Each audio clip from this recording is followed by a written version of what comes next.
Maranatha, and welcome to this brief breakdown of We Need to Talk. Sons of God, we need to talk. This is important. We're going to talk about something that is very prophetic that is going on right now in the world. And it's very important that we talk about this because it is prophetic. But first, let us do the Lord's Prayer. Okay? Let us Lord's Prayer. And this is February this 7th, 2025 by man's calendar. And we are going to jump into this as soon as we do the Lord's Prayer. I cry, Abba Father, hallowed be thy name. Thy kingdom come, thy will be done on earth or in earth, Lord, as it is in heaven. Give us this day our daily bread. Forgive our debts, Lord, as we forgive our debtors. And lead us not into temptation, but deliver us from evil. For thine is the kingdom, the power, and the glory forever.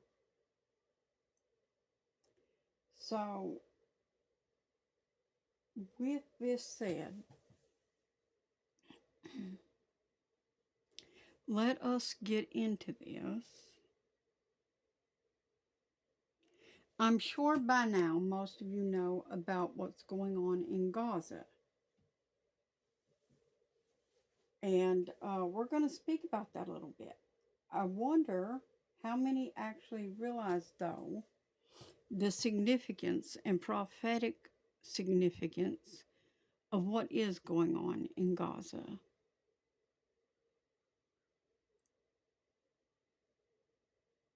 How that the Antichrist has taken Gaza without even swinging a sword.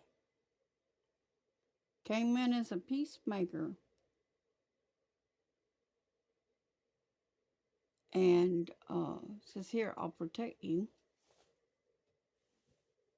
Let me worry about this, and you do what you gotta do. Let me worry about Gaza, you do what you gotta do.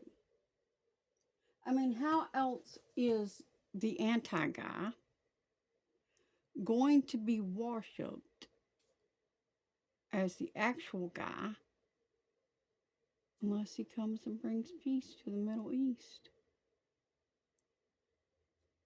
Right? And this is actually going to happen, yes. But I want you to realize how profound this is. That they have slipped in. Now, listen, this is prophetic, whether you want to believe it or not. The holy city and everything got to be trod underfoot by Gentiles for 3 years and a half, right? What do you think's happening here right now?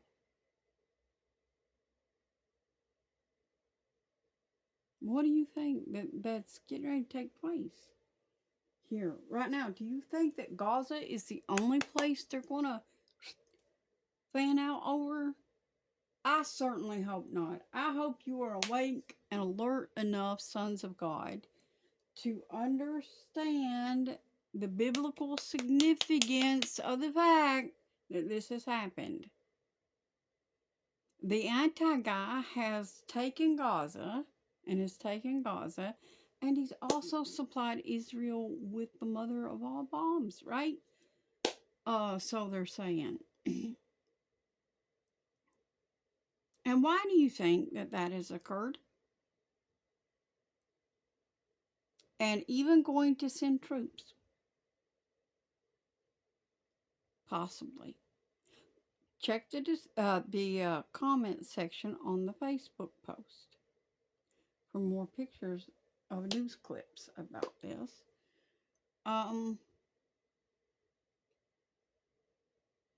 Particular thing about the bombs. But anyways, um, I have to be careful. I can't say certain names and stuff. It's going to get my vids hit. And so I'm trying to be careful to word this around while stating the fact that this is a biblical thing. And is it any wonder when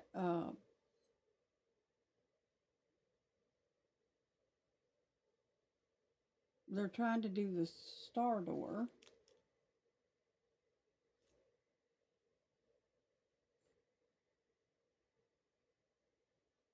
How much more evidence do you need to prove who the anti-guy is? I mean, come on. Gaza taking over Israel without even the third temple's going to go up, and in order to be worshipped, I mean, because look what happened to Jesus, the actual real God, when he came, the real Christ, the real Messiah, when he came. They got angry at him because he said certain things and he did certain things, and they even wanted to stone him to death. So this guy knows better because he learned from the real guy. And so he knows better than to come in like that. So now he's coming just in his own name and establishing a rapport as a peacemaker and a protector and a savior. And a savior. And they will worship him as such because he will protect them from their enemies, right? And what does this mean? Pay attention, church. Pay attention. Those of you who are waiting and watching for the Lord, pay attention. Listen. This is very significant. I'm going to jump straight into this. I'm going to quote this just a little bit. The dead in Christ shall rise first, and all that are alive and remain shall be caught up in the air to be with the Lord. Now that verse, okay. Now that verse does not say that we will ever be in the air with the Lord. No. What does Jude 14 and 15 say? Jude 14 and 15 says that the Lord comes with 10,000s of his saints. For what purpose? To convict or to convince the ungodly of their ungodly deeds. And in the book of Revelations, John saw thousands that were in white robes. And he asked the angel, "What is these?" And the angel told him, "These are those which have made their robes white and come out of the tribulation," right? The great tribulation. So, how can this happen if we do not go up to meet the Lord first to come back with him to convince the ungodly? Now, let me say to you that if you are here when the Lord returns and you didn't go anywhere, that means you're the ungodly that they're returning to convince and to convict. Just saying. Just saying. Some of y'all don't put these things together right. Some of y'all ain't studying your word right. Some of y'all ain't listening to the Lord when he's talking to you. Because he's trying to tell people these things and y'all ain't listening. Y'all ain't listening. So this is just a brief break-in chat to talk about the significance, the prophetic significance to the fact that Big Bad, the anti-guy, has taken Gaza and is providing weapons for Israel. And you all think, hurrah, we protecting Israel. Are we? Is that what this is? Really?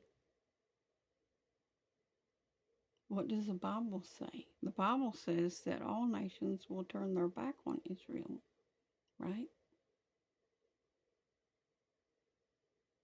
So, why is it significant at this time that this guy is helping? Because for 3 years and a half, the whole city has to be trod underfoot, and then the anti guy establishes himself and declares himself to be God in the holy temple to be worshipped.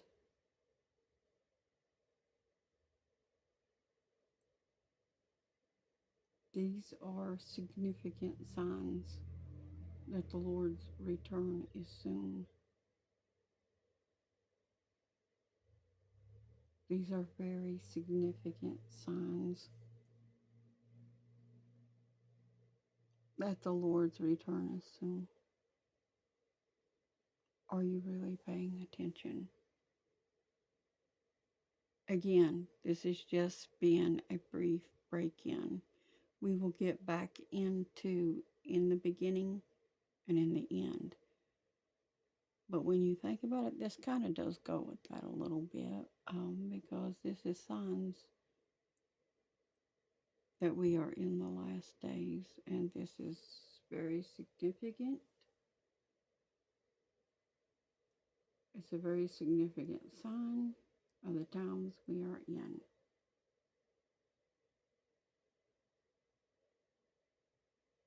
So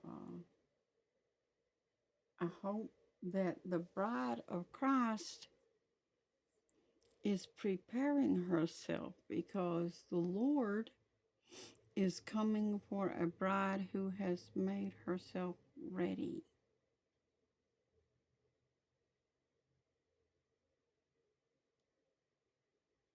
Not for one that wants to break the Word of God and that doesn't want to keep it. He's not coming for a bride that will not be in subjection to him. He's not coming for a bride that will not obey him. He's coming for a bride that will be in subjection to him and who will keep his commands.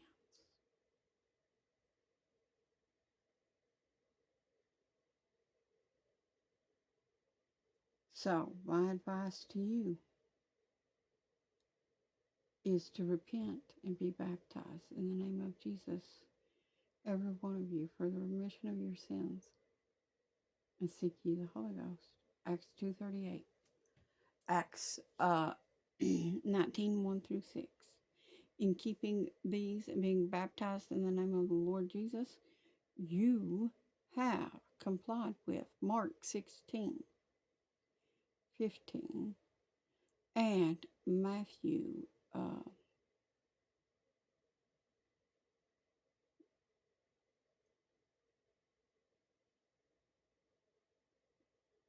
is it 28 verse 18 and 19, I believe. Ooh, got so many scriptures in my head right now, they're all kind of running together. But the name of the Lord is Jesus, and the Lord is God. And we're going to get back into in the beginning and the end. See you there.